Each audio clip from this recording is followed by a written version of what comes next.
Oh, hi. It's winter here in Denver. We finally have our first real cold day. And I gotta tell you, I'm excited. I always love training in the winter when it's cold.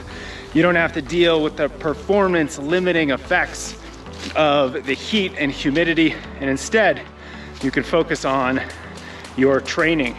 And for a lot of runners in the winter time period, we're gonna be doing base training. So in this video, I wanna talk more about 3 ingredients that every base training, phase of training must have. And if you can add these ingredients and make sure that your base training focuses on these ingredients, you're gonna have a really productive base phase. And then you're gonna be much more ready to tackle the harder training that's going to come a couple months from now. So if you're a runner who is planning some spring races, maybe you've got your goal race, whether it's a marathon or whatever it might be, in April of this year. And so right now in the November, December, maybe January months of the year, you are going to be in base training. Now, a lot of runners have this idea of what base training is. And for a lot of folks, they think about a lot of easy mileage, and they think they want to build their aerobic foundation, build your endurance in the base phase of training, and that's going to set you up for a great season. And it's partially true. But in this video, we're going to go a little bit deeper. We're going to go into more detail about what base training actually entails and how to create a great base phase of training no matter what race distance you're training for. Now, it's always helpful to think about priorities when we are thinking about your phase of training and what you really should be working toward. When you're in the base phase of training, the #1 priority is building your endurance. And so this is what a lot of runners focus on, and for good reason. It's the most important thing we should be focusing on when we are training the base phase. And so when you are trying to build that aerobic metabolism, what should we be doing? Well, our priorities need to be on a couple different things. #1, we should be gradually increasing our mileage in the base phase so that we are working on increasing our workload, or the total amount of work that we're doing in a given week. And so I love to see runners gradually building their mileage. I love to see runners gradually building their long run, which is the single run during the week that is most impactful for your aerobic development.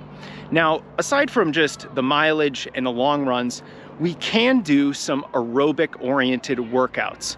Now, a lot of runners are sort of allergic to workouts in the base phase, but I think that's misguided.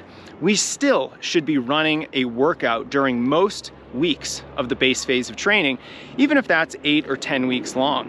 Now, that doesn't mean those workouts have to be hard. In fact, they should be relatively easy. Just like your mileage is building, so should the intensity of your workouts. And so we can do a lot of runs at half marathon or marathon pace. We can do workouts that are progressions or short, relatively simple tempo workouts. All of these examples are workouts that have you working in that aerobic phase of exercise, where you're not going anaerobic, you're not doing VO2 max repetitions, you're not doing anything very difficult, but you are doing things that stress the aerobic system in a slightly more productive way than simply running easy mileage all the time. So if we understand that the base phase of training is #1, all about your aerobic development, your endurance, then we can focus on mileage, we can focus on your long run, and we can do a weekly workout, whether that's a progression, half marathon pace workout, steady state running. We can do some easier sorts of tempo runs. Those things are going to be the most impactful at building your aerobic metabolism. Now, that's where actually a lot of runners stop with their base training. They only focus on the mileage, they only focus on building that endurance. But there are other physical skills that the base phase of training has to address. And those are your neuromuscular fitness and your strength. Let's start with the neuromuscular side of things. Neuromuscular fitness is trained most productively by running really, really fast. But a good rule in base training is not to do too many hard runs. We want most of our running to be very easy. And so how do you run very fast without it making very hard? We do that through strides. We do that through hill sprints. If you're not familiar, strides are about 100-meter accelerations where you might build to about 98% of your maximum speed, but you only hold that for a second or two and then you coast to a stop. They're best thought of as drills that you might do after an easy run, a really nice way of helping you play with speed, a nice way of helping you touch speed without making it too challenging, without making it too difficult. Now, hill sprints are a little bit more advanced. This is where you find the steepest hill you can and you run up it for 6 or 8 seconds, maybe 10 if you're advanced, and you try to run as fast as humanly possible. This is truly a speed development workout, and you get full recovery. I like to see at least 90 seconds, even up to 2 minutes of just walking, just standing around to help your heart rate come down and really to allow your muscles to recover, because this type of session is not an aerobic session. You don't need to be breathing hard. You don't need to jog for your recovery. And so if you are doing hill sprints or strides twice a week, maybe 3 times, that is a great healthy dose of neuromuscular fitness in your training. And you're going to be building the turnover, the coordination, and really working on those communication pathways between your brain and your legs. And that's going to really help with the neuromuscular side of things. Now, we can also build neuromuscular fitness by lifting weights. So if you have a gym membership or a home gym, now is a great time to get in the weight room and start building your foundation, not of endurance, but of strength. So we can do workouts in the 8 to 10 rep range, maybe 3 sets. Keep it pretty simple at this stage, but again, focus on lifting relatively heavy weight, because doing 30 repetitions with low weight isn't really going to help us too much as runners. We want relatively high weights, and we want to be in that 4 to 10 rep range. But in base training, we can stay in the higher rep ranges with slightly less weight. That's going to help us build neuromuscular fitness as well. Now, finally, we have strength. Where would we be without strength, right, runners? And so whenever you are base training, we obviously want to work on our strength as well as our endurance and our neuromuscular fitness. And strength is worked on by lifting weights. We can do a lot of body weight work as well. I think that is just fine in the base phase of training. And what this serves to do is build up our durability. Not only are we trying to run higher mileage, we're trying to build that aerobic metabolism, practice running fast, but we also just want to get stronger, because the harder workouts that are going to come later in the season when we start racing, they're challenging. And if we're going to be doing those workouts, if we're going to be running races, all in the context of a relatively high mileage program, we've got to be strong to be able to handle it.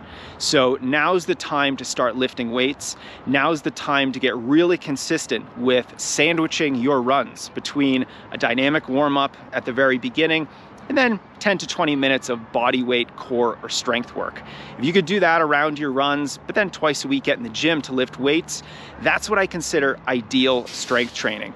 And if we can do it in the base phase of training, we're also creating the strength habit. And it can be really challenging for runners to continue doing strength training when we get into, the harder parts of our training cycle. But if we can keep the habit, if we built it during the base phase of training, we're just going to be a lot more productive when we start doing those much harder workouts. When I was doing some research before I filmed this video, I really looked at some of the best coaches out there, from Greg McMillan to Jay Johnson, Brad Hudson, and several others, on what they consider the base phase of training to actually be. And none of them say that base training is simply all easy running.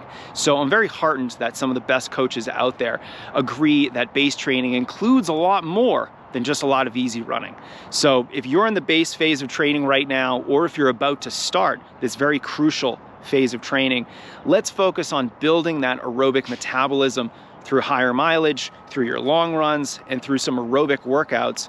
But then also, add in the strides, add in the hill sprints and the weightlifting to make sure you're building not only neuromuscular coordination and fitness, but also you're building strength to help you stay healthy and to help maximize your performances when it comes to the race phase of your training cycle. When you actually start running races, when you start running race-specific workouts, you're gonna need that strength to stay healthy and really to produce that peak performance.